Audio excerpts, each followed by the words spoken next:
Welcome back to another episode on Island Bike Life. Today we're going to be doing some spring cleaning on the drivetrain on the Yeti SB 5.5. We're going to be turning it from this into this.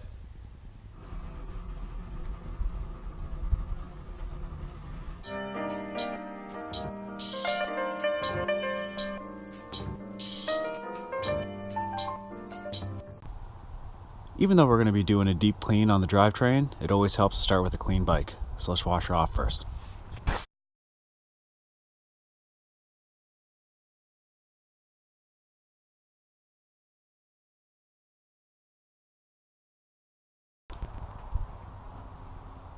Time to get down to business. How many tools you need is going to depend on how much you want to take your bike apart, how deep you want to clean. Here's what I'm going to need to do this job.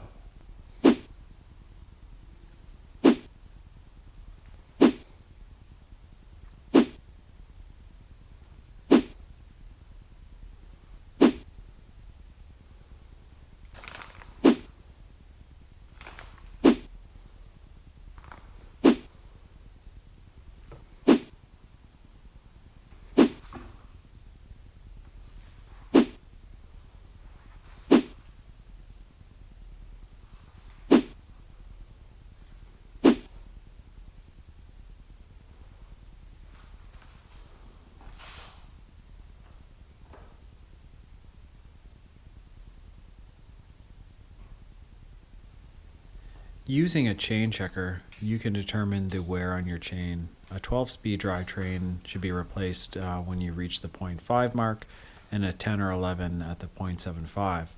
I knew that my chain was very well worn, so I had one prepared.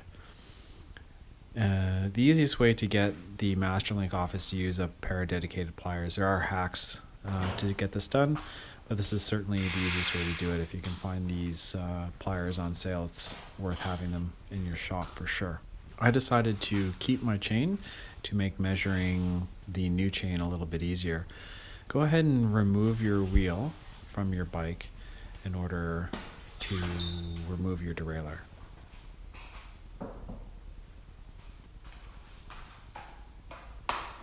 The next thing you're going to want to do is to remove your pedals.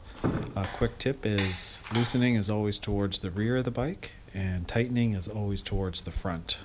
Each side of the crank or pedals will have different direction threads, but the easiest way to remember it is off towards the back, on towards the front.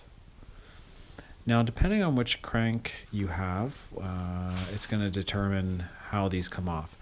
My particular SRAM cranks have a self-extracting bolt. If you don't have this, you might need a crank removal tool. So check with your manufacturer's installer removal instructions that are found online to determine how you're going to do that. With your non-drive and drive side off, make sure to keep an eye on the orientation of any washers or spacers you might have depending on which bottom bracket you have. This is a good time to check the wear in your bottom bracket. Simply moving it around with your fingers, you're going to be able to tell if it's smooth or gritty. If it is gritty, now is a good time to replace that bearing. If you don't have the tool, your local bike shop should be able to do that for you. Just go ahead and clean your bearing surfaces off. Mine were good. They were replaced not all that long ago. Go ahead and snip the ferrule off your derailleur cable. We're going to be removing the cable and replacing the housing during this.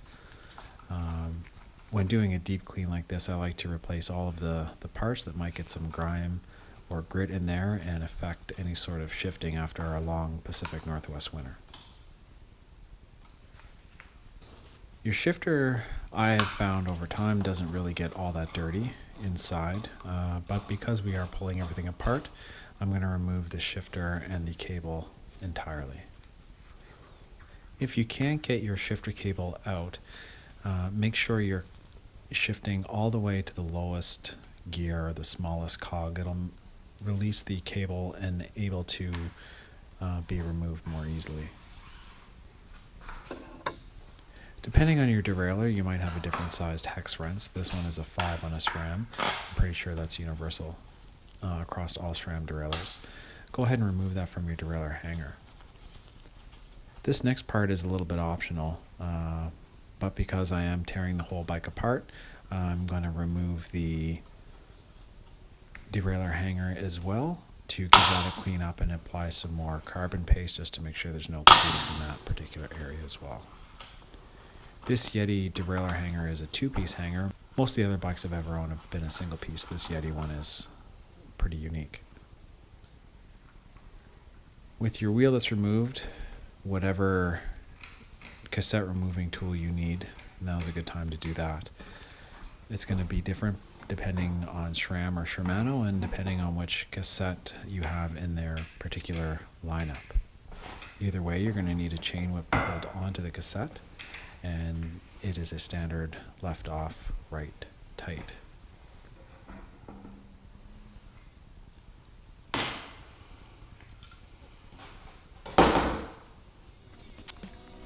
With all of the pieces off, I'll give them a hand clean.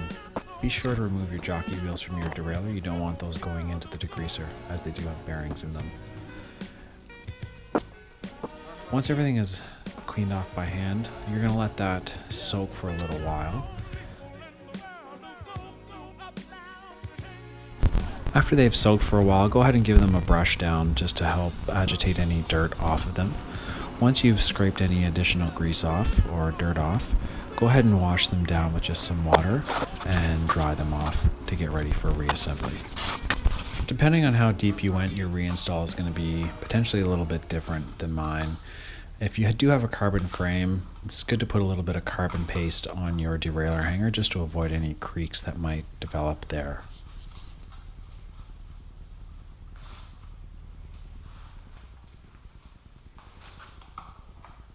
Reattaching your derailleur, you want to make sure that the tab on the derailleur matches up with the tab on the derailleur hanger.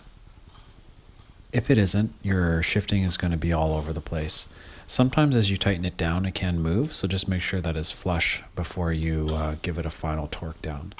There are torque values for this, but basically just hand tight is good. Reattach your new cable housing into your derailleur and reattach your shifter up at your bars.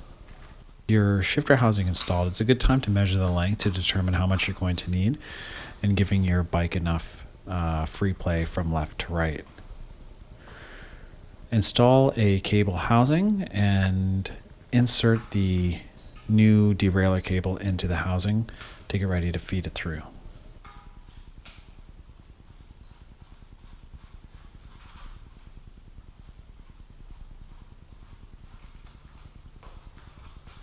One thing to note on your shifter, you want to make sure the barrel adjuster is all the way in clockwise and then 2 full rotations out.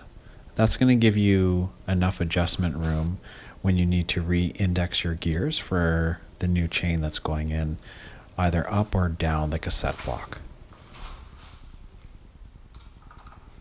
Depending on your derailleur, the routing of the cable might be a little bit different than this, but you're going to want to make sure that it's routed appropriately and then snug it down with the cable bolt.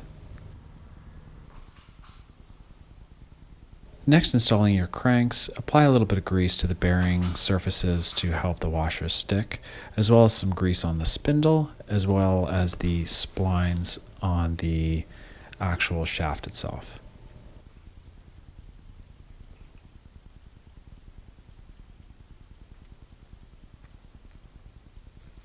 Installing the drive side of the cranks first, just make sure it is hand tight, pushed in as far as it'll go. Getting your non-drive side crank and whatever method of attachment to the cranks that your particular brand has, you're going to want to reinstall those. Again, these SRAM cranks have a self-extracting bolt, so it's a one piece that goes on with a outer cap just to seal it. Other cranks, both in the SRAM and Shimano lineup, will be slightly different. So again, just check the install instructions that can be found on any manufacturer's website. You're going to want to make sure you torque your cranks down to the specified amount. Basically, it's really tight. If you have carbon cranks, I recommend crank boots. They're pretty cheap and they definitely stop the cranks from getting scuffed up hitting any pedal strikes. Anytime I've ever ran alloy cranks, I've never really worried about it, but with carbon cranks, those sorts of little gashes can potentially lead to an overall crank failure if you hit them enough times. Installing your pedals, again, tightening towards the front of the bike. You want to go kind of hand tight and a quarter turn past there, greasing the threads on the cranks to help removal at a later time if you need.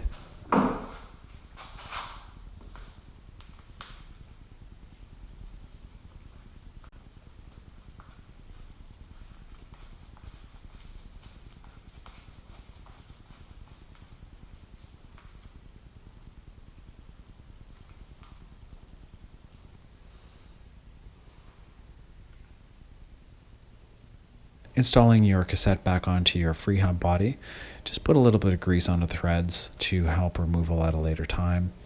Again, depending on your cassette, this might be different than what you're seeing here, but use whatever tool is necessary to install your specific cassette to your specific free hub body.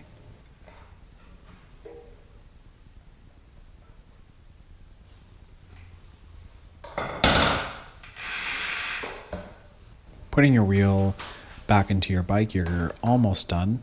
Installing the chain and setting your gears is the last couple of steps left to do.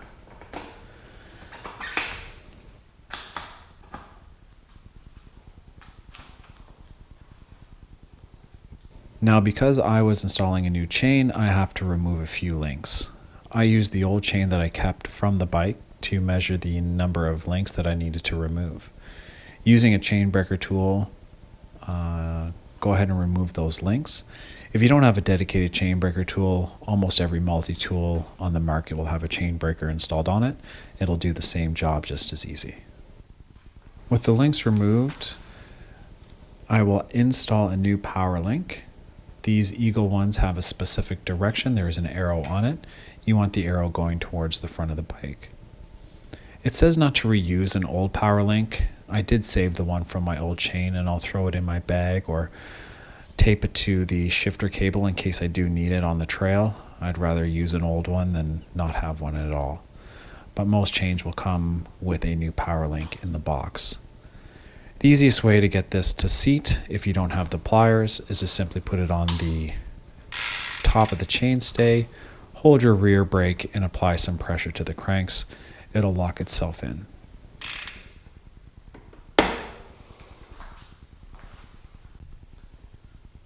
The last thing to do is just confirm the indexing on your gears. With a new cable and a new chain, this may need a little bit of adjustment. Your limit and your B screws should be pretty close and not need much adjustment, though they may. So just double check to see if you have any weird noise in your chain.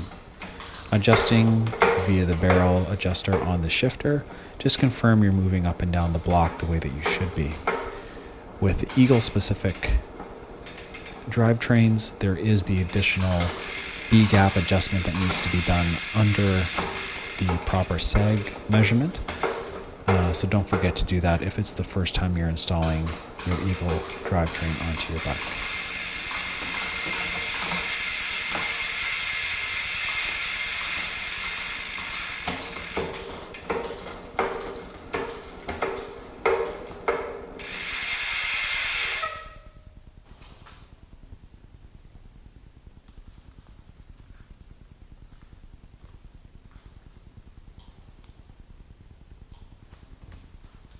Thanks for tuning in.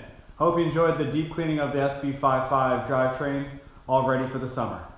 If you like what we're doing here in Island Bike Life, think about hitting the subscribe and the like button. Leave me a comment down below and come and find me on Instagram. Thanks for watching.